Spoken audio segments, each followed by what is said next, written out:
everyone. We've made it to the start of the second session of the 64th legislature. And with the start of another session, we are also reviving our weekly Friday legislative updates. Just a side note, if you have any questions, leave them in the comments below and I will do my best to answer them at the end. So the session kicked off on Monday with Governor Otter's 12th State of the State.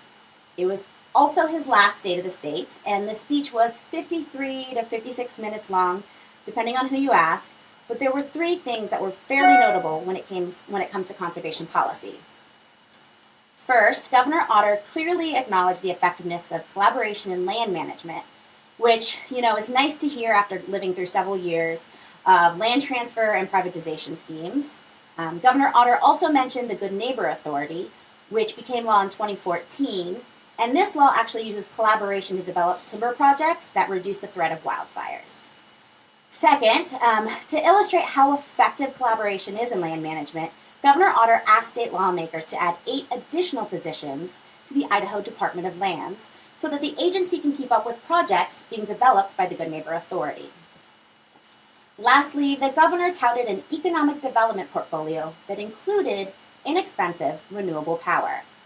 And it may not seem like much, but hearing the top political leader in the state of Idaho mention renewable energy in his State of the State should be heartening to anyone who wants to see a transition away from carbon-based fuels in the future.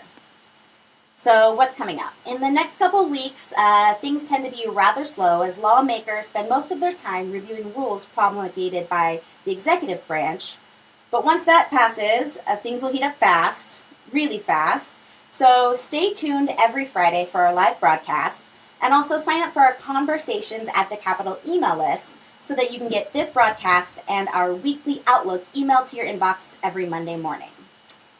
Okay, it looks like there's no questions today. That totally makes sense. It's just the start of the session. Things are getting going, but I look forward to seeing you next Friday. Have a good weekend, and stay tuned.